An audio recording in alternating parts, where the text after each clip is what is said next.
हरी बोल। बहुत बहुत बहुत बहुत धन्यवाद प्रभु को, सभी भक्तों को हृदय से धन्यवाद कीर्तन में भाग लेने के लिए। अभी हम लोग ओम अज्ञानतिमिरान्धस्य ज्ञानाञ्जनशलाकया चक्षुरुन्मीलितं येन तस्मै श्रीगुरुवे नमः।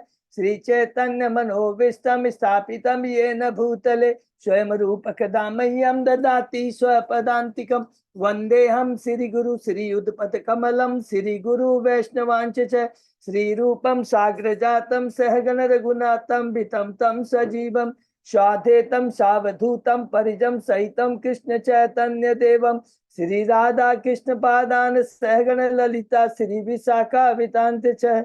नम ओम विष्णु पादाय कृष्ण पृष्ठाय भूतले श्रीमते भक्ति वेदांत स्वामिनी इति नामिने। नमस्ते सारस्वती देवे गौरवाणी प्रचारिणे निर्विशेषा शून्यवादी पाश्चात देशधारिणी वांछा कल्पतरुभ्यश्च कृपा सिन्धुभ्येव च पतितानां पावनेभ्यो वैष्णवेभ्यो नमो नमः। नमो महावदान्याय कृष्ण प्रेम प्रदायते कृष्णाय कृष्ण चैतन्य नामने गौरत्विषे नमः। हे कृष्ण करुणा सिंधु दीनबंधु जगतपते गोपेश गोपिका कांत राधा कांत नमस्तुते। तप्त कांचन गौरांगी राधे बिंदावनेश्वरी विश्वानुसुते देवी प्रणमामि हरिप्रिये। नीलांचल निवासाय नित्याय परमात्मने बलभद्र सुभद्रायां जगन्नाथाय ते नमः। जय श्री कृष्ण चैतन्य प्रभु नित्यानंद श्री अद्वैत गदाधर श्रीवासादि गौर भक्त बिंद मुखम करोति वाचालम पंगुलंघेगिम यत्कृपातमहं वंदे श्री गुरु मदीनतारिणम परमानंद माधवम श्री चैतन्य ईश्वरम। हरे कृष्ण कृष्ण कृष्ण हरे हरे हरे राम राम राम हरे हरे। श्री श्री मंगलाचरण की जय, शिला प्रभुपाद की जय। हरे कृष्णा। आज के इस भागवतम चर्चा में सभी भक्तों का हार्दिक स्वागत है। सभी भक्तों के चरणों में मेरा सादर दंडवत प्रणाम है। राधा गोविंद राधा माधव परम वैष्णव गुरु आचार्यों की असीम कृपा है हम सब भक्तों के ऊपर, सब मिल करके श्रीमद् भागवतम के ऊपर चर्चा कर पा रहे हैं। हम लोग अभी कैंटो 6 के चौथे अध्याय की शेष में है। शीर्षक प्रजापति दक्ष द्वारा भगवान से की गई हंस हुई प्रार्थना, बहुत ही सुंदर प्रार्थना है। उसके पहले हम लोगों ने जो 3 अध्याय कंप्लीट किए संक्षेप में दोहराते हैं। शुरू होता है हमारा ये कैंटो 6 परीक्षित महाराज की जिज्ञासा सुखदेव गोस्वामी से कि आपने जो 5वें कैंटे में बताया 28 नरकों का वर्णन किया, तो बद्ध जीवों को किस प्रकार इसमें नरक में जाने से बचाया जा सकता है। उत्तर में सुखदेव गोस्वामी जी बहुत सारी बातें कहते कर्म योग ज्ञान योग, कि कर्म योग करता है कि जीव को ज्ञान नहीं होता है तो भौतिक इच्छाओं को पूरा करने के लिए अलग अलग तरह के कर्म करता है। फिर बोलता है कि नहीं ये तो हाथी स्नान के बराबर है। बोला नहीं, जीव को ज्ञान होना चाहिए। लेकिन कहते हैं ज्ञान होने के बाद भी मनुष्य गलती करता है। सिगरेट पीना मना है, उसको मालूम है, उसके बाद भी वो सिगरेट पीता है। तो कहते हैं कि क्योंकि ये मन को बस में करना बहुत जरूरी है, तो इससे कहते हैं सर्वोत्तम विधि एकमात्र है भगवान कृष्ण की शुद्ध भक्ति करना। ऐसा करने से पाप पुण्य करने से सारे जो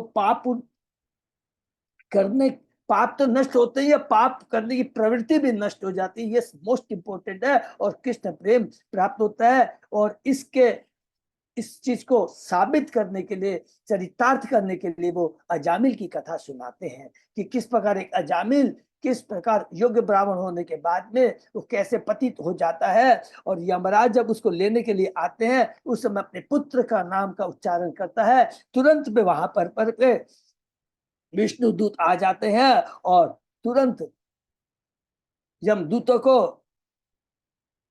गंभीर वाणी से कहते हैं कि तुम इसे नहीं ले जा सकते हैं। तो उसे ले जाने के लिए मना किया। और उसके बाद में यमदूत बहुत सुंदर प्रश्न करते हैं, कहते हैं कि यमराज के अधिकार क्षेत्र में आने का, ललकारने का दुस्साहस किसका है। तब विष्णुदूत कहते हैं तुम्हें धर्म के बारे में मालूम है, लेकिन यमदूत बहुत सुंदर धर्म के बारे में जानते हैं, क्योंकि वो धर्मराज के शिष्य हैं, उनके दूत हैं। धर्मराज हमारे यमराज के शिष्य हैं, और वो धर्म के ज्ञाता है यमराज हैं। उन्हीं से उन्होंने धर्म के बारे में सुना है। कहते हैं वेद साक्षात भगवान है, नारायण है, और वेदों द्वारा संस्तुत है, जो किया गया वही धर्म है, और इसके विपरीत जो है अधर्म है। और कहते हैं यमराज कहते हैं कि इस अजामिल ने बहुत सारे गलत कुकर्म किए हैं और कोई प्रायश्चित नहीं किया है, इसलिए हम इसे दंड देने के लिए यमराज के समक्ष ले जाएंगे। पहला अध्याय समाप्त होता है। दूसरे अध्याय में बहुत सुंदर विष्णुदूत बताते हैं। विष्णुदूत कहते हैं धार्मिक सिद्धांतों का पालन करने के अधिकारी जन एक निष्पाप अदंडनीय व्यक्ति को व्यर्थ ही दंड दे रहे हैं। पहला तो ये बोलते हैं, बहुत सुंदर बात कहते हैं कि दंडनीय नहीं है। क्यों नहीं है? क्योंकि इसने असहाय अवस्था में अपराध रहित होकर कर करके शुद्ध रीति से भगवान नारायण का नाम का उच्चारण किया है, और इसका उच्चारण करने से वह शुद्ध हो गया है और मोक्ष का भागी बन गया है। इस प्रकार विष्णुदूतों ने अजामिल को यमदूतों के पास से छुड़ा लिया, एवं यमदूत यमराज के पास जाकर कर जो कुछ के वह सुना देते हैं। और इधर हमने पढ़ा किस प्रकार यमराज अपने कुकर्मों के लिए पश्चाताप करता है, दुखी होता है, अंत में हरिद्वार जाकर के भगवान की भक्ति कर करके भगवान के विष्णु लोक को प्राप्त होता है।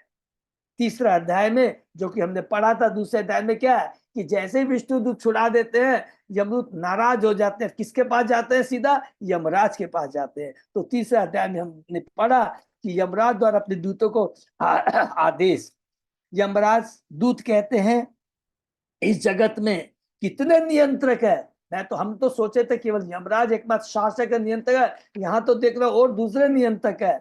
अरे वो अजामिल इतना पापी, जिसने इतने कुकर्म किए थे, और जब हम उसको लेने के लिए गए तो उसने जोर से नारायण नाम का उच्चारण किया। तुरंत कुछ विष्णु दूत दिव्य पुरुष आ जाते हैं, और उन्होंने हमको बलपूर्वक, माने उन्होंने बलपूर्वक अजामिल के हाथ की रस्सियों को काट देते हैं। जैसे ही यमराज नारायण का नाम सुनता है, वो दिव्य चेतना में आ जाते हैं। कहते हैं मेरा इंद्र चंद्र एवं अन्य सारे देवताओं के ऊपर एक परम स्वामी नियंता है, सारा जगत उसके द्वारा उसी प्रकार नियंत्रित होता है जिस प्रकार एक बैल अपने नाक की रस्सी द्वारा नियंत्रित होता है। और बहुत सुंदर भगवान के बाद में ईश्वर तत्व के बारे में बताते हैं, और अंत में एक ही बात कहते हैं, बहुत ही सुंदर कहते हैं, हे सेवको, ऐसे भक्त के पास कभी मत जाना, क्योंकि उन्होंने भगवान के चरणकमलों में अपनी पूरी तरह शरणागत होते हैं, वे समदर्शी होते हैं। पहला तो ये। दूसरा कहते हैं कि ऐसे भक्तों के पास क्यों नहीं जाना। पहला तो क्या होता है, वो भगवान के शरणागत होते हैं। और दूसरा बहुत इंपॉर्टेंट बात कहता है, क्योंकि वो भगवान के शरणागत होते हैं, इसलिए भगवान की कौमुदी गदा द्वारा सदैव सुरक्षित रहते हैं। अतः ब्रह्मा तथा मैं हम स्वयं काल तक उन्हें दंड देने में असमर्थ है। केवल उन्हीं लोगों को लेके आना जिन्होंने कृष्ण के चरण कमलों का स्मरण नहीं किया है, जिनके सर भगवान के समक्ष नहीं झुकते हैं। बहुत सुंदर बात कहते हैं। और इस प्रकार लास्ट में हमने पढ़ा कि उस उपदेश को सुनने के बाद में यमदूतों पर क्या असर होता है कि वो जहां कहीं भी जाते हैं, जब भी कभी भी भक्त को देखते हैं, उनसे डरते हैं और उनको फिर से देखने का साहस नहीं करते। हरि बोल। तो इस प्रकार अजामिल की कथा के माध्यम से हमें हरि नाम की महिमा, भगवत भक्ति की महिमा, भगवान की महिमा का बहुत सुंदर वर्णन यहाँ पर चरितार्थ किया सुखदेव गोस्वामी ने। उसके बाद चौथे अध्याय में हम प्रवेश करते हैं। प्रजापति दक्ष द्वारा भगवान से की गई गंसुई प्रार्थनाएं। तो ये चौथा अध्याय सबको मालूम है, फिर भी रिकलेक्ट करवा दूं पुनः। अभी हम लोग ने सोचा था कि हम लोग ने सर्ग, विसर्ग, स्थानम, और चौथा हमने क्या पता था, पोषणम, माने भगवान प्रोटेक्शन, पोषणम पच्चा करते हैं। तो चौथे अध्याय में पुनः हम लोग चले जाते हैं विसर्ग के अंदर में। तो याद रखिएगा कि पूरे भागवतम के जितने भी 12 कैंटों में स्पेशल एक एक कैंटो में एक एक विशेष विषय के बारे में वर्णन किया गया, ये तो बहुत क्लियर है। जैसे कि सर्ग का वर्णन हमने किस किस में पढ़ा, तीसरे अध्याय के मिडिल, तीसरे कैंटो को मिडिल से लेकर पूरा चौथा कैंटो और पांचवा कैंटो के 15 अध्याय तक। सॉरी, सर्ग, ये तो विसर्ग के बारे, सर्ग के बारे में हम लोगों ने पढ़ा दूसरे और तीसरे अध्याय में। माने सर्ग माने भगवान की सृष्टि, और विसर्ग का मतलब है ब्रह्मा जी के द्वारा सृष्टि है, जो कि शुरू होता है कैंटो 3 के मिडिल से लेकर करके कैंटो 5 के मिडिल तक। लेकिन पुनः यहाँ पर फिर विसर्ग की बात आ जाती है, किसके माध्यम से? दक्ष के द्वारा। तो नेचुरली दक्ष कौन है, तुरंत अब हम याद करेंगे। दक्ष कौन है? कैंटो 4 के 31 हमने पढ़ा था कि जब प्रचेता को भगवान के दर्शन होते हैं, 10,000 वर्षों तक वो जल में रह कर करके रुद्र गीत जो शिव जी ने उनको दिया था उसका पाठ करते हैं, उसका जप करते हैं, तो दिव्य शक्ति आ जाती है, भगवान प्रसन्न हो जाते हैं, भगवान उनको आते हैं। और उस समय भी भगवान ने कहा था कि कंडू और प्रलोचना की जो पुत्री है मरीषा से तुम लोग ब्याह करो। तो सेम चीज यहाँ पर वो लोग ब्याह करते हैं और उसके बाद में किसकी उत्पत्ति होती है? दक्ष की उत्पत्ति होती है। लेकिन दक्ष क्या करते हैं? राज सिंहासन को संभालने के बजाय वो तपस्या करने के लिए जंगल चले जाते हैं। सेम चीज यहाँ पर रिपीट किया है। यहाँ पर कहते हैं सुखदेव गोस्वामी जी परीक्षित महाराज को कि तपस्या करने के बाद में जब प्रचेता यहाँ पर आते हैं तो देखते हैं कि सारी पृथ्वी वृक्षों से ढक गई है, क्रोधित हो जाते हैं, वृक्षों को काटना शुरू कर देते हैं। तुरंत वहां पर सोम देवता, चंद्रमा सोम देवता आते, बोले ऐसा मत करो, जितने भी ऐसा मत करो तुम लोग कहते हैं वृक्ष का होना बहुत जरूरी है, क्योंकि जीव जंतु मनुष्यों के लिए फल फूल सबकी आवश्यकता पड़ती है। वृक्ष नहीं रहेंगे तो फल फूल अनाज कैसे मिलेगा? वो तुरंत उनको शांत करते हैं। उसके बाद में कहते हैं तुम लोग कंडू या प्रवृत्ता की पुत्री से ब्याह करो। और उसकी आज्ञा के अनुसार 10 प्रचेताओं ने मरीषा के साथ धार्मिक पद्धति के अनुसार विवाह किया और उनके एक पुत्र होता है जिसका नाम दक्ष होता है। दक्ष जैसे ही जीवों की उत्पत्ति शुरू कर देते हैं, तब वो देखते हैं कि ठीक से सभी प्रकार से जीवों को उत्पन्न नहीं किया जा रहा है, तो दुखी हो जाते हैं। वो कहाँ चले जाते हैं? वो विंध्याचल पर्वत में चले जाते हैं, जहां पर एक पवित्र तीर्थ स्थान है जिसका नाम है अघमर्षण। वहां पर जाते हैं और वहां पर जो स्तुति करते हैं भगवान की, उसका नाम है अंश स्तुतिया। उसमें क्या क्या बोलते हैं, मूल चीज हम करेंगे। प्रजापति दक्ष कहते हैं आप माया तथा उससे उत्पन्न सारी सारी कोटियों से ऊपर हैं, आप दिव्य ज्ञान से पूर्ण हैं, आप सदैव आत्मतुष्ट रहते हैं, जो इस भौतिक सृष्टि के पूर्व तथा सृष्टि के पश्चात भी विद्यमान रहते हैं। कहते हैं बहुत सारी बात कहते हैं, आप पर ब्रह्म कृष्ण प्रत्येक वस्तु के आश्रय तथा उद्गम है, हर वस्तु उन्हीं के द्वारा बनाई हुई है, हर वस्तु उन्हीं की है और हर वस्तु उन्हीं को अर्पित की जानी चाहिए, यही हमारे परम लक्ष्य है। और फिर बहुत इंपॉर्टेंट बात कहते हैं, जो सारे भौतिक नाम रूप और लीलाओं से रहित है, अर्थात भगवान का कोई भौतिक नाम नहीं होता, भगवान का कोई भौतिक जन्म नहीं होता, भगवान का कोई भौतिक रूप नहीं होता, और भगवान की जो भी लीलाएं होती है भौतिक नहीं होती है, वो दिव्य होती है। और उसके बाद में बहुत सुंदर बात कहते हैं कि भगवान को हम अपने जानने के लिए चिंतन जो करते हैं वो नहीं जान पाते। दार्शनिक है, अपने चिंतन के माध्यम से भगवान को नहीं जान सकते हैं, एकमात्र भक्ति के द्वारा भगवान को जाना जा सकता है। भक्त्या ही माम भी जाना थी, तुरंत वहां पर भगवान प्रकट हो जाते हैं। और भगवान जैसे ही प्रकट होते हैं, भगवान के रूप का सुंदर वर्णन हम लोगों ने पढ़ा कि अष्टभुजाएं थी, अपने हाथों में शंख चक्र तलवार ढाल वाण धनुष रस्सी तथा गदा लिए हुए थे। बहुत सुंदर यहाँ पर भगवान के रूप का वर्णन है। और फिर भगवान कहते हैं, भगवान क्या कहते हैं दक्ष को, हे दक्ष मैं तुम्हारी तपस्या से बहुत ही प्रसन्न हूँ, तुमने संसार के कल्याण तथा वृद्धि के लिए घोर तपस्या की है, मेरी भी यही इच्छा है कि हर प्राणी सुखी हो। और यहाँ पर बहुत सुंदर भगवान बातें कहते हैं। उसको ज्ञान देते हैं और कहते हैं भगवान कि हे दक्ष,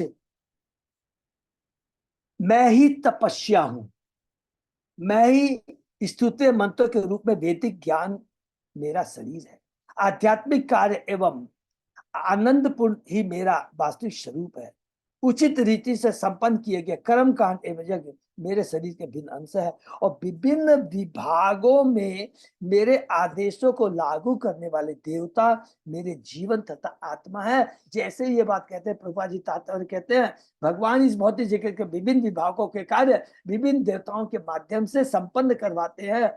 अतः हर जीव को यह कर्तव्य है कि देवताओं का भी पूर्ण रूप से सम्मान करना चाहिए। वो भगवान नहीं है, इसमें कोई शक नहीं है, उनका भी भौतिक शरीर होता है, कोई शक नहीं है, लेकिन और उनको भगवान एक विशेष शक्ति प्रदान कर करके इस भौतिक जगत को चलाने के लिए विशेष कार्य के लिए नियुक्त करते हैं, ये भी बात सही है। और लेकिन यह कभी नहीं सोचना कि अरे देवता भी तो भगवान हमारी तरह उनका भौतिक नहीं, वो भगवान के विशेष शक्तिप्रद जीव है, तो उनका हमें अच्छे से सम्मान करना चाहिए, ये प्रभुपाद कहते हैं। और उसके आगे आज हम लोग पढ़ेंगे। अभी भी प्रार्थना है, जो भगवान और आगे क्या कहते हैं दक्ष को हम लोग पढ़ते हैं, ठीक है। ओम नमो भगवते वासुदेवाय, ओम नमो भगवते वासुदेवाय, ओम नमो भगवते वासुदेवाय। नारायण नमस्कृत नरं चैव नरोत्तमं देवी सरस्वती व्यासं ततो जयम् उदीरे। नष्टप्रायेषु अभद्रेषु नित्यं भागवत सेवया, भगवती उत्तम श्लोके भक्ति भवति नैष्ठिकी।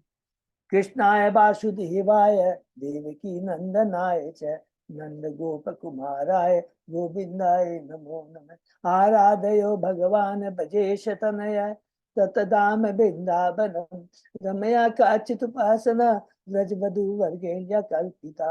श्रीमद्भागवतम प्रमाणम अमलम प्रेमा पुमत्तो महान श्री चैतन्य महाप्रभो मतम इदम तत् आदरो न पर। हरे कृष्ण कृष्ण कृष्ण हरे हरे, हरे राम राम राम हरे हरे। हरि बोल। कैंटो 6 अध्याय 4 श्लोक नंबर 47 प्रभु ने डिस्प्ले किया है। तो श्लोक नंबर 47 से हम लोग शुरू करते हैं। अहम एव आसम एवो अस एव अग्रो न अन्यत किंच अंतरम बहि। संज्ञान मात्रम अव्यक्तम प्रसुप्तम इव विश्वतः। इस विराट जगत की सृष्टि के पूर्व अकेला मैं अपनी विशिष्ट आध्यात्मिक शक्तियों के साथ विद्यमान था। तब चेतना प्रकट नहीं हुई, जिस तरह नींद के समय मनुष्य की चेतना अप्रकट रहती है। तो जीव उत्पन्न नहीं हुए थे और इस भौतिक जगत के पहले भी भगवान थे और सृष्टि के पहले भी थे और सृष्टि के बाद भी भगवान रहते हैं। और यही चीज क्या है, जब ब्रह्मा जी ने पूछा था आपके कार्यों के बारे में बताइए, आपकी शक्तियों के बारे में बताइए, आपकी शक्तियां क्या काम करती है, आपके भौतिक और आध्यात्मिक प्रकृति के बारे में बताइए, तब भगवान ने उत्तर में ये कहा था सृष्टि के पहले भी मैं था और सृष्टि के बाद भी मैं विराजमान रहता हूँ। Chatushloki Bhagavatam, Chatushloki Bhagavatam, very good, yes. Canto 2 के 9वां या 10वां अध्याय में है चतुश्लोकी भागवत, जो भगवान ने विष्णु भगवान ने ब्रह्मा जी को कहा था। अहम शब्द पुरुष का सूचक है, जैसा कि वेदों में बतलाया गया। नित्यो नित्यानाम चेतन चेतना नाम। भगवान असंख्य नित्यों में परम नित्य तथा असंख्य जीवों में परम जीव है। हरि बोल। भगवान ऐसे पुरुष हैं जिसका निर्विशेष रूप भी है। देखिए इसको भी फिर से जहां जहां आता है ना, कोई भी बोलेंगे ना कि यदि कोई कहता मायावादी भगवान निराकार बातें बोले, यस बिल्कुल है, क्योंकि यहाँ देखिए प्रभुपाद जी लिखते हैं भगवान ऐसे पुरुष है जिसका निर्विशेष रूप भी है। लेकिन हमको समझना, उसको तत्व को समझना पड़ेगा कि भगवान का जो निर्विशेष रूप है वो भगवान के शरीर से निकलने वाली ब्रह्म ज्योति है और ये भगवान का अल्प ज्ञान है, पूर्ण ज्ञान नहीं है। उदाहरण कैसे और देंगे, सूर्य का एग्जाम्पल हम देते, सूर्य लोक दे देंगे। सूर्य लोक, सूर्य देवता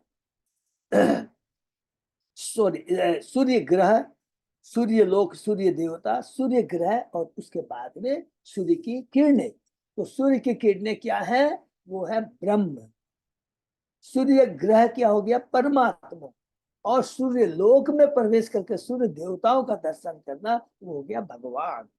कई कई एग्जाम्पल है हम दे सकते हैं। तो भगवान का ये जो कहते हैं निर्विशेष है, भगवान का ये शरीर से निकलने वाली जो ज्योति है वो निर्विशेष है। वदंती तत्व तत्व यत् ज्ञान अद्वयम ब्रह्मेति परमाप्तेति भगवान इति शब्दते। विद्वान अध्यात्मादि जो परम ब्रह्म को जानते हैं इस अद्वैत वस्तु को ब्रह्म परमात्मा या भगवान कहकर पुकारते हैं।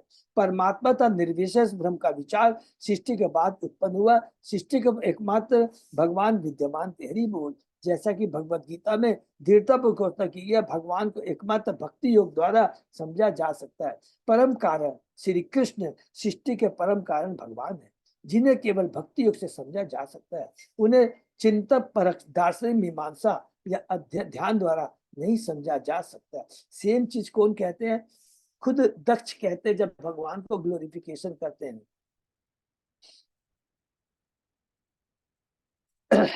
क्योंकि ये सारी विधियां भौतिक जगत के बाद अस्तित्व में आई।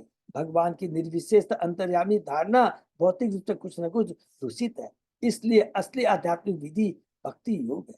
जैसा कि भगवान ने कहा, भक्त्या मां भी जानाति, केवल भक्ति द्वारा मुझे जाना जा सकता है। सृष्टि के पूर्व भगवान पुरुष के रूप में विद्वान थे, जैसा कि अहम सबसे सूचित होता है। जब प्रजापति दक्ष ने उन्हें ऐसे पुरुष के रूप में देखा तो जो सुंदर वस्त्र तथा आभूषणों से सुचर्चित है, तो वस्तुतः उसे भक्ति के द्वारा उस अहम सत्य का अनुभव हुआ। हर व्यक्ति शाश्वत है, क्योंकि भगवान कहते हैं कि वे सृष्टि के पूर्व अग्रे पुरुष रूप में विद्यमान थे। हर व्यक्ति शाश्वत है। ममे मानसे जीव लोके जीव भूत सनातन। सनातन भगवान के हर जीव जो है अंश है। दूसरा क्या है? वो सनातन है, शाश्वत है। चूंकि भगवान कहते हैं कि वे सृष्टि के पूर्व पुरुष रूप में विद्यमान थे और पहले के बाद भी विद्यमान होंगे, इसलिए भगवान शाश्वत पुरुष है। हम भी जीव शाश्वत हैं, हम शाश्वत अंश हैं। इसलिए श्री विश्वनाथ चक्रवर्ती ठाकुर ने श्रीमद् भागवत में निम्नलिखित श्लोकों को उद्धृत किया है। न च अंत च बहिर्यस्य न पूर्व नापि चापरम पूर्व अपरम वहिष्य अंतर जगतो यो जगतस् यः तम मत्वा आत्मजम व्यक्त मर्त्य लिंग लिंग अधोक्षजम गोपी लोक गोपी कोलू खले दामना बबंद प्राकृतिक यथा। हरि बोल। वृंदावन में भगवान माता यशोदा के पुत्र के रूप में प्रकट हुए, जिन्होंने भगवान को रस्सी से इस प्रकार बांध दिया जिस तरह सामान्य माता अपने भौतिक बालक को बांधती है। भगवान तो आध्यात्मिक बालक है। वस्तुतः भगवान के रूप में बाहरी तथा भीतरी विभाग नहीं है, सच्चिदानंद विग्रह। किंतु जब वे अपने रूप में प्रकट होते हैं तो ज्ञानी लोग उन्हें सामान्य व्यक्ति अवजानंती मामूढ़ा मानुषी तनुमासितम। यद्यपि वे अपने निजी शरीर में आते हैं, निजी शरीर में आते हैं माने वो अपने आध्यात्मिक शरीर में आते हैं जो कभी नहीं बदलता। किंतु मूढ़ यानी अज्ञानी लोग सोचते हैं कि निर्विशेष ब्रह्म ने पुरुष रूप में आने के लिए भौतिक शरीर धारण कर लिया है, जो कि मायावादी सोचते हैं। किंतु भगवान ऐसा नहीं करते। क्योंकि भगवान परम चेतना है, इसलिए यहाँ पर कहा गया है कि सज्ञान मात्रम यानी आदि चेतना या कृष्ण भावना सृष्टि के पूर्व अपकट। यद्यपि भगवान की चेतना सबों का उद्गम है। भगवत गीता में भगवान कहते हैं ऐसा कोई समय नहीं था जब मैं न तो जातु नासम न तो थे जनापना। ये बहुत सुंदर श्लोक है जो अर्जुन को भगवान कहते हैं। ऐसा कोई समय नहीं था जब मैं या तुम न थे या ये सारे राजा न थे, न ही भविष्य में हम में से कोई रहना बंद करेगा। इस तरह भगवान भूत वर्तमान तथा भविष्य में परम सत्य है। तो यहाँ पर इसका मतलब हम लोग क्या है कि आत्मा शाश्वत है, भगवान शाश्वत है, भगवान सच्चिदानंद है, आत्मा सच्चिदानंद है और उसका वो शाश्वत अंश है जो कि भूत में था, वर्तमान में है और भविष्य में रहेगा। जो कि गीता का हम लोग दूसरे अध्याय के अंदर में भगवान ने आत्मा के बारे में बहुत डिटेल में वर्णन किया है। इस संदर्भ में मध्वाचार्य ने मत्स्य पुराण से 2 श्लोक उद्धृत किया। नाना वर्णो हरित्वेको बहुशीर्ष भुजो रूपात आसिल्ये तदंतितु सूक्ष्म रूपम श्रियम विना अशुप्त सुप्त एव च मिलिताक्षो अभवद धरी अन्यत्र नारदार विष्णु श्रीश्च लीनेव कथ्यते सुक्षुत्वेन हरो स्थाना लीन मंद्य दपिष्यते। हर वस्तु का संहार हो जाने के बाद भगवान अपने सच्चिदानंद विज्ञ के कारण अपने आदि रूप में रहते हैं, किंतु अन्य जीवों के शरीर भौतिक होते हैं अतः पदार्थ में लीन हो जाता है और आत्मा का सूक्ष्म रूप भगवान के शरीर के भीतर बना रहता है। भगवान सोते नहीं, किंतु सामान्य जीव अगली सृष्टि के होने तक सोए रहते हैं। अज्ञानी या मूल व्यक्ति सोचता है कि प्रलय के बाद भगवान का ऐश्वर्य विद्यमान नहीं रहता, किंतु यह तथ्य नहीं है। भगवान का ऐश्वर्य उसी तरह रहता है जिस तरह यह आध्यात्मिक जगत में रहता है। केवल भौतिक जगत में हर वस्तु विलीन होती है, ब्रह्मलीन यानी पर ब्रह्म में लीन होना वास्तविक लीन या प्रलय नहीं है, क्योंकि ब्रह्म ज्योति में शेष बचा सूक्ष्म रूप भौतिक सृष्टि होने पर पुनः भौतिक जगत में लौट आएगा। हरि बोल, इसको अंडरलाइन कर लेंगे कि हम ब्रह्म ज्योति में विलीन भी हो जाएं तो कुछ करोड़ों लाखों वर्ष या कोई भी समय के बाद वो भौतिक जीवन लौट आएगा और पुनः भौतिक रूप धारण करेगा। इसका वर्णन भूत्वा पलिते के रूप में किया गया है। जब भौतिक शरीर का संहार हो जाता है तो आत्मा अपने सूक्ष्म रूप में बना रहता है और यही बाद में अन्य भौतिक शरीर धारण कर लेता है। जीव दूसरा शरीर धारण करता है। मृत्यु के समय जैसी जैसी चेतना होती है, मन बुद्धि अहंकार उसी स्वभाव चेतना को लेकर उसी तरह का शरीर प्राप्त करता है। यह बद्ध जीवों पर लागू होता है, किंतु भगवान तो अपनी आदि चेतना तथा आध्यात्मिक शरीर में शाश्वत रूप से रह जाते हैं। तो भगवान का जो जन्म होता है, जो कर्म होता है, वो हमेशा शाश्वत है। उनका शरीर जो है भौतिक नहीं है, वो शरीर वो भी है दिव्य और शाश्वत है। मयि अनंत गुणे अनंते गुण तो गुण विग्रह यदा आसित ततएव आद्य स्वयंभू समभूत अजः। मैं असीम शक्ति का आगार हूं, इसलिए मैं अनंत या सर्वव्यापक के नाम से प्रसिद्ध हूं। मेरी भौतिक शक्ति से मेरे भीतर विराट जगत प्रकट हुआ भगवान की बहिरंगा शक्ति से। हाँ, भौतिक शक्ति माने बहिरंगा शक्ति से मेरे भीतर विराट जगत प्रकट हुआ और इस विराट जगत में मुख्य जीव ब्रह्मा प्रकट हुए, जो तुम लोगों के स्रोत हैं और वे किसी भौतिक माता से नहीं जन्मे हैं, इसलिए उनका नाम है स्वयंभू। यह विश्व सृष्टि के इतिहास का विवरण है। प्रथम कारण तो स्वयं परम पुरुष भगवान है, माने सर्ग। उनसे ब्रह्मा उत्पन्न होते हैं। गर्भोदय चाहे विष्णु के नाभि से एक जो नाल निकलता है उसमें ब्रह्मा जी रहते हैं और ब्रह्मा ब्रह्मांड के मामलों का कार्यभार संभालता है, अर्थात विसर्ग। कृष्ण भगवान द्वारा सर्ग और विसर्ग का काम माने उसके बाद में जो सृष्टि है उसका काम ब्रह्मा जी करते हैं। भौतिक सृष्टि के विश्व मामले भगवान की भौतिक शक्ति पर निर्भर करते हैं, जो कि भौतिक सृष्टि के कार्य। संपूर्ण विराट जगत को यहाँ पर गुण विग्रह यानी भगवान के गुणों का स्वरूप कहा गया है। विराट जगत से पहली सृष्टि ब्रह्मा की होती है, जो सारे जीवों के कारण है। इस संदर्भ में श्री मध्वाचार्य भगवान के अनंत गुणों का वर्णन करते हैं। प्रत्येकशो गुणा नाम तु निश्चिमत्वम उदीर्यते तदान्यत्यं तु गुणतस्ते च अनंता ही संख्या। अतो अनंत गुणी विष्णु गुण तो अनंत एव च। पराशर शक्ति विविधेव श्रूयते। भगवान की असंख्य शक्ति है और वे सभी असीम है, इसलिए स्वयं भगवान तथा उनके सारे गुण रूप लीलाएं तथा शास्त्र सामग्री भी असीम है। चूंकि भगवान विष्णु में अनंत गुण है, इसलिए वे अनंत कहलाते हैं। हरि बोल। सैवे यदा महादेवो मम वीर्य उपवृन्हितः मैंने खिलम इव आत्मानम उद्यात स्वर्ग कर्मणि अत अभि इतो देव तपो अत अतपत्यत दारुणम नव विश्वसुजे युष्मान येन आदो असजत विभु।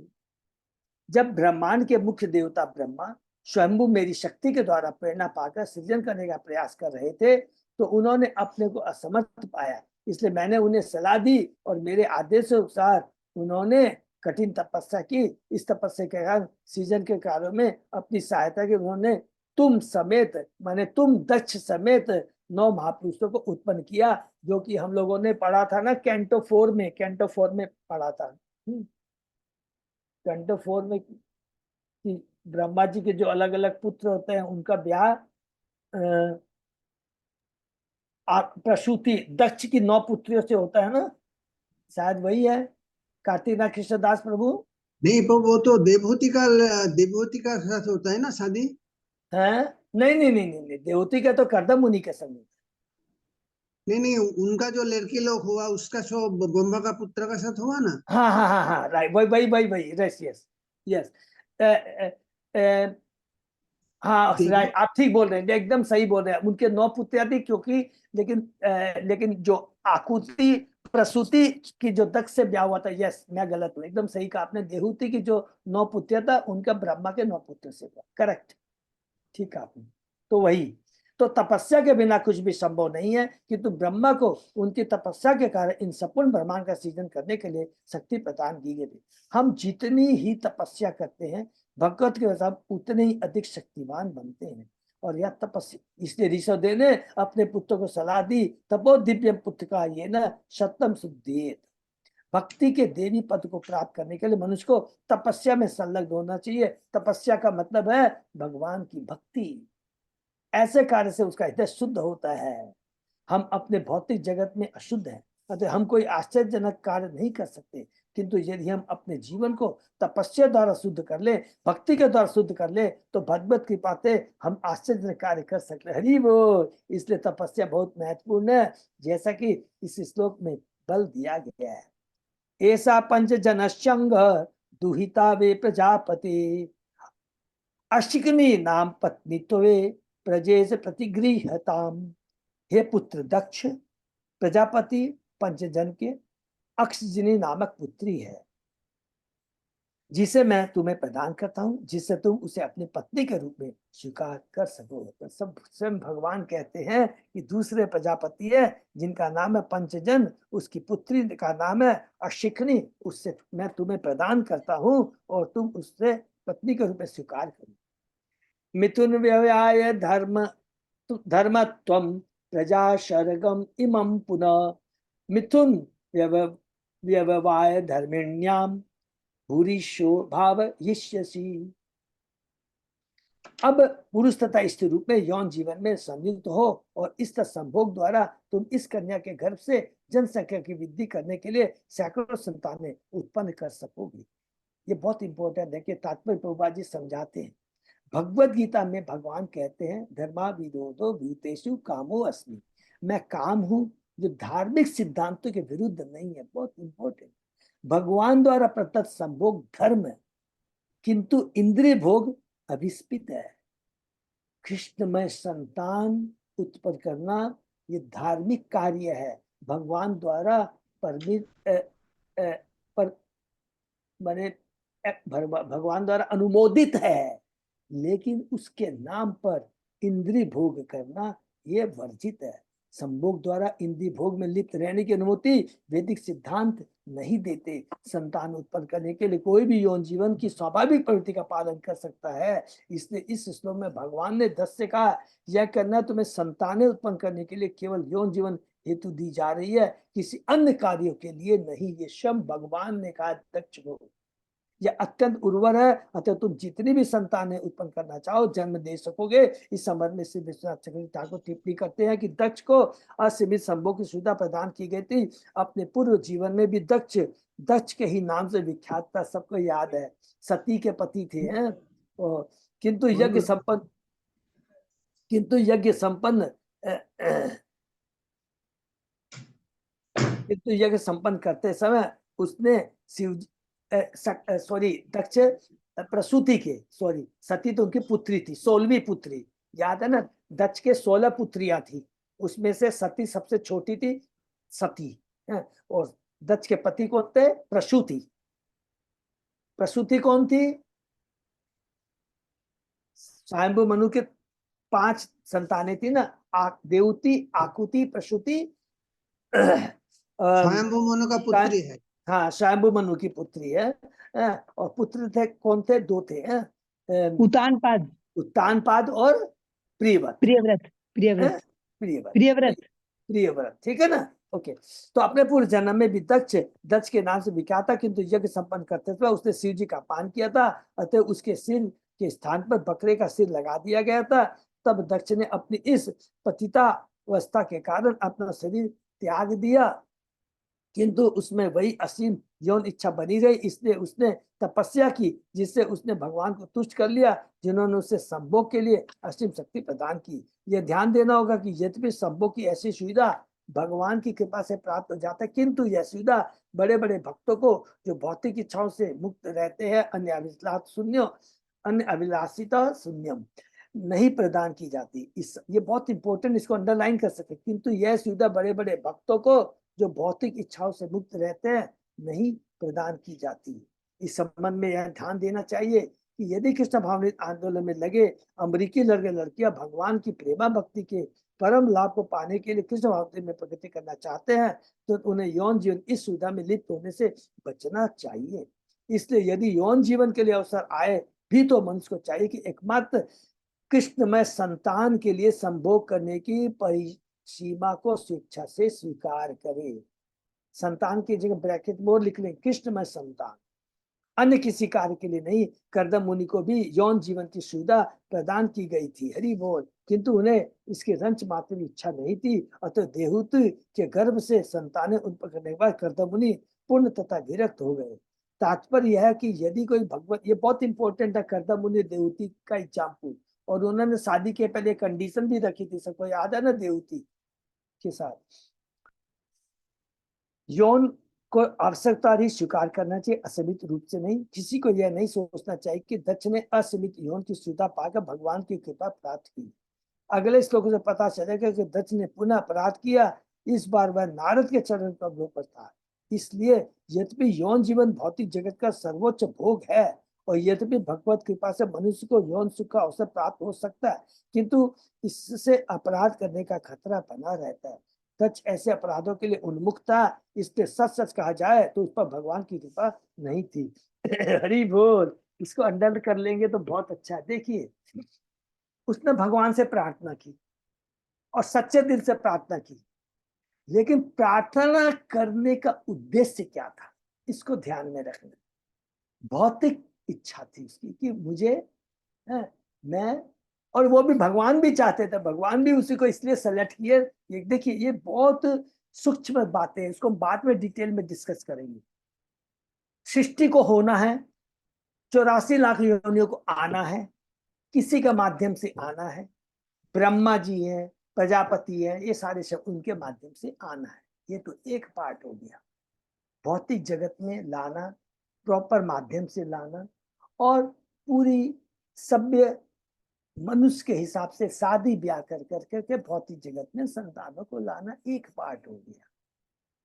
लेकिन उससे बड़ा कार्य क्या है कि इस भौतिक जगत में ला कर करके जीवों को अपने को सुधारने का शुभ अवसर प्रदान करना। उसी के लिए भगवान ने ये सृष्टि की है, उसी के लिए भगवान ने हम मनुष्यों को शास्त्र दिए हैं, उसी के लिए भगवान ने हम लोगों को आचार्य दिए।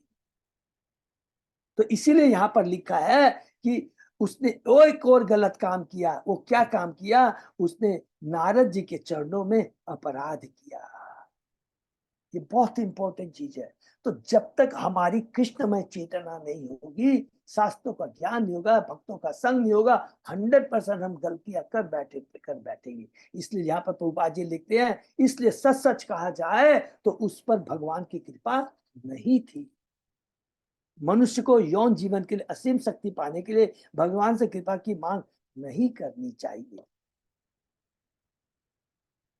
ततो अद स्तात प्रजा शर्वा मिथुनी भूय मायया मदीयया भविष्यन्ति हरिष्यन्ति च मे बलिम। जब तुम लाखों संतानों को जन्म दे चुकोगे तो वे भी मेरी माया द्वारा मुग्ध की जाती रहेगी और तुम्हारी ही तरह संभोग में संलग्न होगी, किंतु तुम पर और उन पर मेरी कृपा के कारण वे भी मुझे भक्ति की भेंट प्रदान कर सकेंगे। हरि बोल। श्री सुखवाच इति उक्त्वा मिषतस्य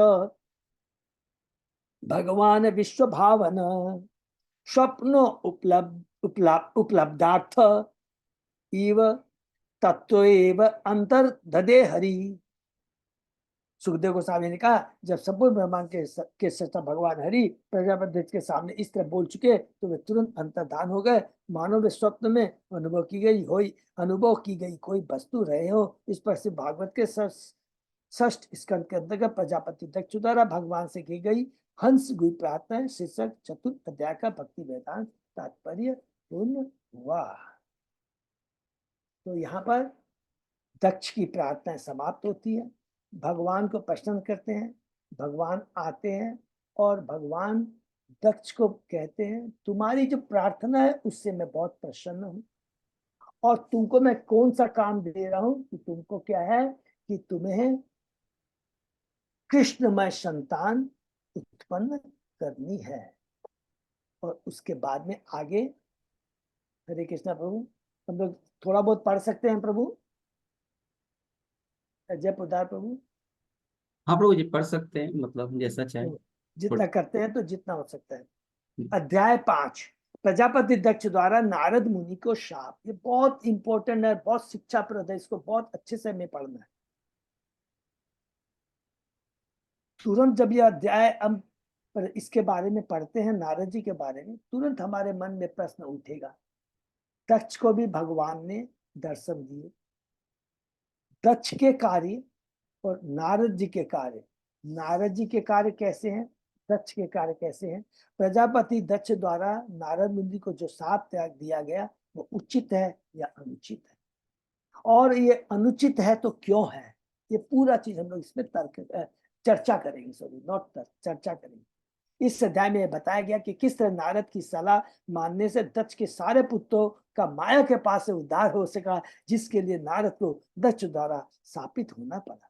भगवान विष्णु की माया के प्रभाव से प्रजापति दक्ष ने अपनी पत्नी पांचजनी के घर से 10,000 पुत्र उत्पन्न किए। पांचजनी माने समझ गए ना, पांचजन की पुत्री, लेकिन उसका नाम क्या है, शकिनी।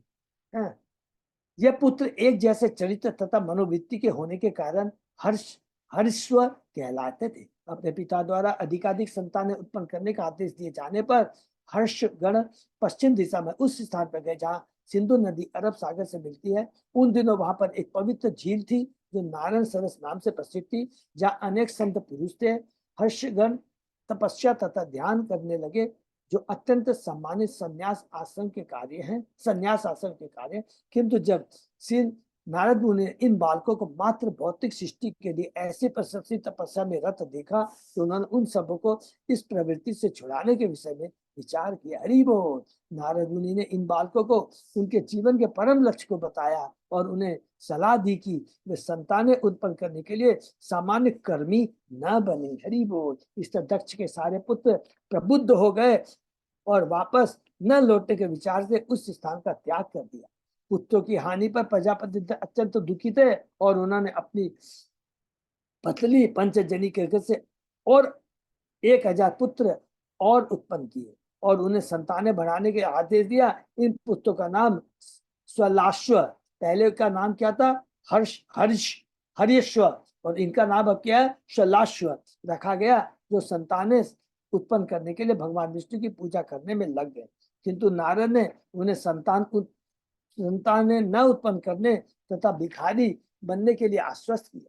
2 बार जनसंख्या बढ़ाने की अपने प्रयासों को विफल होते देखकर प्रजापति दक्ष नारद मुनि पर अत्यंत क्रोधित हुए और उन्हें यह कहते हुए शाप दिया कि भविष्य में वे किसी भी स्थान में ठहर सकने में समय, कभी भी वो एक स्थान पर लंबे समय तक नहीं रह सकेंगे। क्योंकि पूर्ण योग होने से नारद मुनि सहिष्णु थे, अतः उन्होंने दक्ष का शाप स्वीकार किया। तो सच पूछा जाए तो ये शाप नहीं था, ये तो उनके लिए, नारद मुनि के लिए वरदान था, वरदान। तो इसको आगे डिस्कस तो शुरू करते हैं, तब बीच बीच में आएगा तो डिस्कस। श्री शुक्र वाच तस्याम से पांच पांच पांचन्याम विष्णु माया उपवृंहित हर्ष संज्ञाम अयुतम उत्तान अजन्यत विभु। श्री सुखदेव गोस्वामी ने कहा, भगवान विष्णु की माया से प्रेरित होकर प्रजापति दक्ष ने पांचजनी अर्थात ब्रैकेट में लिखा अश्विनी, जिसका नाम है, कि गर्भ से 10,000 पुत्र उत्पन्न किए। हे राजा, ये पुत्र हर्यश्व कहलाए। अपृथक धर्म शिलास्ते सर्वे दाक्षाणा नृप पिता प्रोक्ता प्रजा सर्गे प्रचित्युदिशम। हे राजा, प्रजापति दक्ष के सारे पुत्र समान रूप से अत्यंत विनम्र तथा अपने पिता के आदेश के आज्ञाकारी थे। जब उनके पिता ने संतानें उन करने के उन्हें आदेश दिया तो वे सभी पश्चिमी दिशा की ओर चले गए। तत् नारायण सर तीर्थम सिंधु समुद्रयो संगमो यत्र सुमहत मुनि सिद्ध निवेशितम। पश्चिम में जहाँ सिंधु नदी सागर में मिलती है, नारायण सरस नामक एक महान तीर्थ स्थान है। वहां पर अनेक मुनि तथा आध्यात्मिक चेतना में बड़े बड़े अन्य लोग रहते हैं।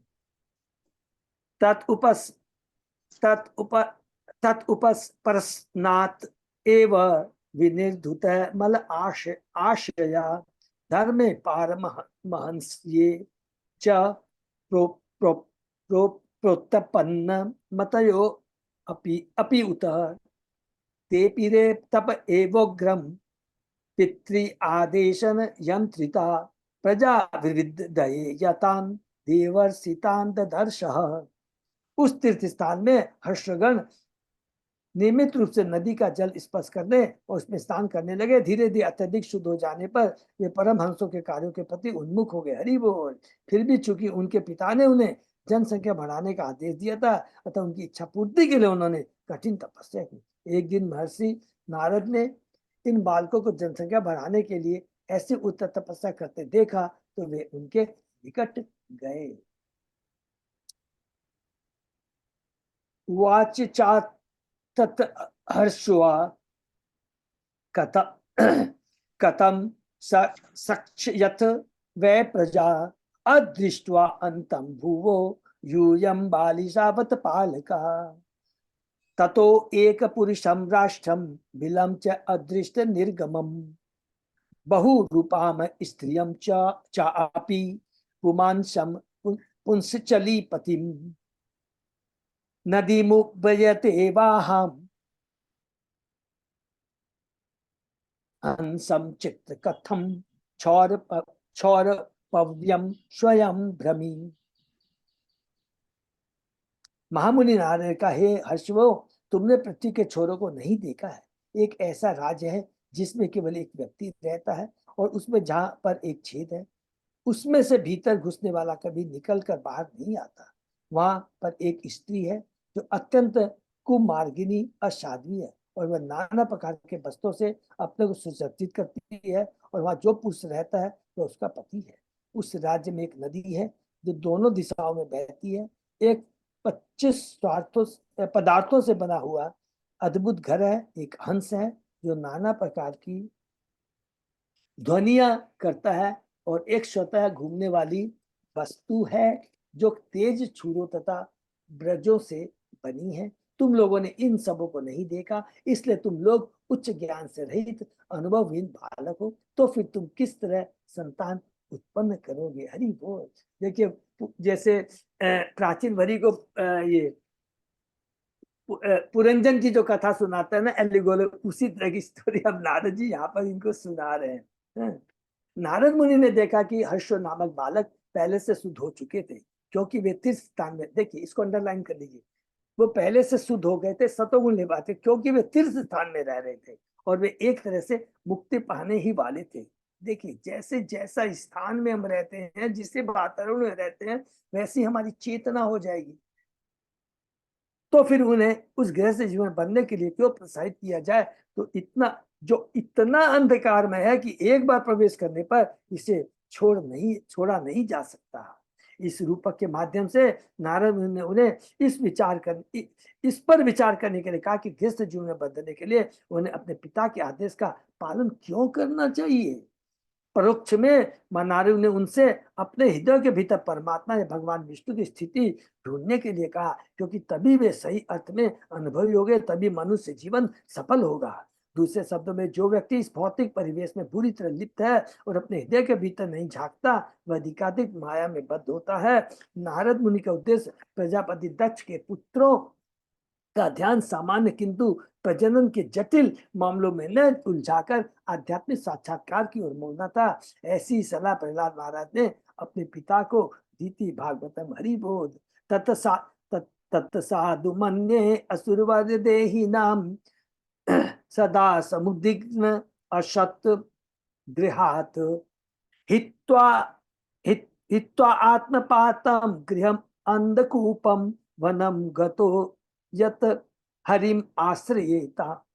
गृहस्थ जीवन के अंधकारपूर्ण कुओं में, बहुत सुंदर श्लोक है ये, जो कि प्रहलाद महाराज मेमोराइज इट, बहुत सुंदर है। गृहस्थ जीवन के अंधकारपूर्ण कुएं में मनुष्य सदैव चिंताओं से भरा रहता है। पहला, क्योंकि वह नश्वर शरीर धारण किए रहता है। यदि मनुष्य अपने को इस चिंता से मुक्त करना चाहता है तो उसे तुरंत गृहस्थ जीवन त्याग कर वृंदावन में भगवान की शरण ग्रहण करनी चाहिए। नारद ने हर्षों को गृहस्थ जीवन प्रवेश न करने की सलाह दी। चूंकि वे पहले से आध्यात्मिक ज्ञान में बड़े थे, तो फिर क्यों कर रहे इस तरह बद्ध हो। हरे कृष्ण।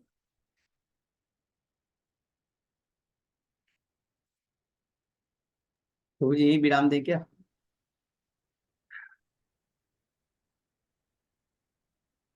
तो खाली एक श्लोक खाली ये वाला कर लेते हैं, फिर ठीक इसके बाद ठीक। सुखवाचा आ जाएगा। वो, कथम स्वापितु आदेशम अविद्वाशो विपश्चित अनुरूपम अभिज्ञाय अहो सर्गम करिष्यथ। हाय, तुम्हारा पिता जो सर्वज्ञ है, किंतु तुम उनके असली आदेश को नहीं जानते। अपने पिता के असली उद्देश्य को जाने बिना तुम किस तरह संतान उत्पन्न करोगे। हरि बोलने से कैसे गुमराह करते हैं। अरे तुम्हारे पिता ने जो असली आदेश है, तो कौन से पिता? अरे तुम्हारे कौन से असली पिता तो कौन है? कृष्ण है, विष्णु है। उनका जो आदेश है वो आदेश मैं तुम्हें सिखाऊंगा। हरे कृष्णा। तो यहीं पर विराम देना बहुत सुंदर है। तो इसके बाद में सुखदेव गोस्वामी क्या बोलते हैं वो हम लोग आगे करेंगे। तो ये बहुत ही सुंदर अध्याय है, जिसमें हमको एक सेंटेंस में खाली बोलूंगा, गृहस्थ जीवन खराब नहीं, लेकिन गृहस्थ जीवन में प्रवेश करने का हमें उद्देश्य जरूर जानना होगा। और सच पूछा जाए, इस कलयुग में गृहस्थ जीवन सर्वोत्तम आश्रम है, क्योंकि कलयुग है, चारों तरफ वातावरण बहुत खराब है। और अगर हम एक गृहस्थ आश्रम को, जो कि धार्मिक आश्रम है और भगवान ने जो वेदों में बताया गया उसके अनुसार गृहस्थ जीवन यापन करते हैं, तो सच पूछा जाए तो वो जीवन धन्य है। और गृहस्थ जीवन में रहते हुए भी हम क्या कहलाएंगे? सन्यासी कहलाएंगे, ब्रह्मचारी कहलाएंगे, स्वरूप सिद्ध कहलाएंगे। उदाहरण सिंपल है, और किसी अनगिनत एग्जाम्पल है। युधिष्ठिर महाराज, परीक्षित महाराज, पृथु महाराज, अम्बरीश महाराज, कितने सारे एग्जाम्पल। तो इसलिए हम लोगों को क्या है कि गृहस्थ जीवन का अल्टीमेट जो लक्ष्य उद्देश्य है, इसको जानना बहुत जरूरी है, नहीं तो वो पशु जीवन के समान कहलाए। ये बहुत जरूरी है, ठीक है ना। तो ये चीज दक्ष को मालूम नहीं है, ये चीज नारद जी बताएंगे उनके पुत्रों को, दक्ष के पुत्रों को। और दक्ष नाराज होता है तो, लेकिन मैंने बहुत सुंदर चीज आगे डिटेल में हम पढ़ेंगे, बहुत अच्छी शिक्षा है इसमें। हरे कृष्णा। यहीं पर विराम दें। हरे कृष्ण प्रभु। हाँ प्रभु। ये नारद मुनि जो रूपक बोला ना, उसका बराबर समझ में नहीं आया एक्चुअली क्या बोलना चाहता है। वो जो रूपक बोला ना, बहुत टफ है ना। हाँ, हाँ, तो बहुत थोड़ा टफ है। समझना पड़ेगा। हाँ, तो धीरे धीरे करके समझने का प्रयत्न करेंगे प्रभु। हाँ, समझने का प्रयत्न करेगा, मेरे ख्याल से बहुत ज्यादा प्रॉब्लम नहीं आनी वो चाहिए। 6 to 8 जो है, 6 to 8 श्लोक। यस यस प्रभु, हम लोग प्रयत्न करेंगे, शायद हो सकता है कि हम लोग प्रयत्न करके समझने में सक्सेस होंगे। ठीक है ना प्रभु? हरे कृष्णा। यहीं पर विराम देते हैं। अजय पोदा प्रभु, और कुछ प्रभु अनाउंसमेंट है कुछ? महात्मा प्रभु जी बस सही है, अभी तो कीर्तन मेला है 3 दिन का, 10, 11, 12। कीर्तन मेला है 10 से 11, 12 है। तो प्रभु हमारे जगन्नाथ ग्रुप से कोई आया है? ये नेटिव सिटी से माता जी बोली है, तो मैं मैसेज किया हूँ, कल मोस्ट प्रोबेबली फ्राइडे को स्लॉट मिल जाना चाहिए। हरी बोल हरी बोल। चलिए बहुत बहुत धन्यवाद है। वो भी कर सकते हैं, और माता जी उधर सभी को जो भी 3 दिन में जब भी मौका मिले तो जाएंगे। आ जाएंगे। अर्चना माता जी भी कर सकती है, वो भी दे करके। और हमारे, ये तो बहुत अच्छा है, हमारे संतोष माता जी भक्त बहुत अच्छा कीर्तन करती है। हरि बोल। बहुत बहुत धन्यवाद। ठीक, तो ये तो हम लोग विराम देते हैं। ठीक है ना? हरे कृष्ण। देखिए सही लोग तो बहुत बहुत धन्यवाद। आज का सेशन ये विराम देते हैं, बिकॉज बस 7 बजे